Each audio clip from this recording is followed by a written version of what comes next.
seemingly come out of left field, you know, and like, I heard a lot of people tell me when I started writing, and they would ask me, what are you going to do when you retire? And I'd say, well, I want to be a writer, I want to be a storyteller. And I got a lot of, yeah, that's cute, that's cute. You'll be depressed when your career is over and you'll come back to playing, you know. And I got that a lot. And so to be here right now and to have like a sense of validation is, dude, this is crazy, man. It's crazy. Not only that, after the win, you don't have to sit in a tub of ice. I don't. Yeah, that's true. That's true. That's true. We're coming here to 210, and then we'll go to 28. Hey, Kobe Bryant, congratulations. We actually met at the White House at the opening of the African American Museum. Yes. You were telling me about this career. Talk to us about how different a skill it is. What's harder about it? What's easier about it? And what have you learned? And what's next? Well, I think the hardest part about it is, you know, in playing basketball, the hardest thing to do is to get out of the way of yourself, right? Try to disassociate, you know, any sense of ego that you have to be able to perform. And in writing, it feels like you have to get in a deeper connection with yourself and better understand the fears and insecurities and things that may be going on below the surface, so that in turn you can better communicate those. And so those are really the two major distinctions between playing and writing or creating. More.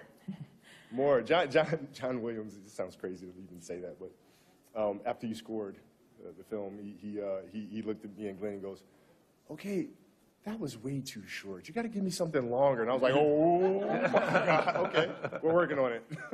We're trying. We're going to 28, and then we'll go to number 7. Hi, Kobe. Steve Futterman from CBS. Hi, stranger. Yeah, nice seeing you. Obviously, you've won championships, Olympic gold medals, now this. I want to know, you talked about this meaning more to you, but at the same time, can you talk about the struggles that you may understand now about someone who's achieved fame, trying to find a new outlet for their talents? And obviously, you feel you've found something here. Would you like to make a feature film one day? Yeah, we've actually been hard at work over the last 2 years, focusing on novels. And we've been able to create 5 novels. Each novel going out a series of 5 books. And we look forward to bringing that to the market within the next couple years. But you know, the hardest thing for athletes to do is when you start over, you really have to quiet the ego. And you have to begin again. You have to be a learner all over again. You have to learn the basics of things. And you know, that's really the hardest part. So my advice to athletes is, first and foremost, find the thing that you love to do. Right? You know, I wake up in the morning, I can't wait to write. I can't wait to get to the studio, you know. And so when you find the thing that you love to do, then everything else tends to make sense. We're going to 7, and then we'll come down here to 276. Kobe, congratulations. Thank you. Steve Gregory with iHeart, KLAC. I wanted to ask you about how much of this project put you out of your comfort zone, and what was it like working with John Williams? All of it put me out of my comfort zone. My daughter gave me the best piece of advice. I was a little worried about turning this into a film. I'd never done something like that before. And we were in a house, and we were talking about it as a family. And my little 11-year-old Gianna goes, well, Dad, you always tell us to go after our dreams, so man up. She's 11.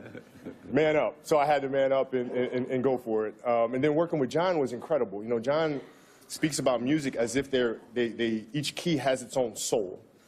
And it was amazing to sit with John and to sit with Glenn throughout this entire process and hear the same attention to detail that we each have for our craft. It's just an amazing experience to be able to work with John. I can't even, I mean, the guy's like, he's a real life Obi-Wan Kenobi to me, you know? John had written this score, you know, he's like 85 years old, and wrote the whole thing out by hand, in pencil, just like the film itself has been pencil. He's an old school craftsman, and with 80 instruments, he wrote that. And the day that we were recording it, he was like this little kid, just so energized. Supercharged. And I thought, what is going on with John? He gave me a hug, almost knocked me over. I was like, damn, I know I've been retired, but I haven't been retired that long, man. He almost knocked me over. And he stood up in front of the orchestra, and Kobe and I sat there. And I suddenly realized he's never heard the music. He's just been hearing it in his head, and he wrote it, and with 80 instruments and recording it. And he lifted his arms, and it was this beautiful score, the score that you hear. And Kobe wanted to shout and went like, no, the red light. And when it was done, John turns to us and says, I promise you it's going to get better. I said, man, I thought we were done. I thought we were done. But John was incredible, man. Yeah. Oh, wait, hold on. We're going to 276, then back to 24. La Paz Sandoval, New York Amsterdam News, down here. Oh. Okay. I saw this at the Tribeca Film Festival under EGOT winner Whoopi Goldberg shorts. It was impressive and amazing. Thank you.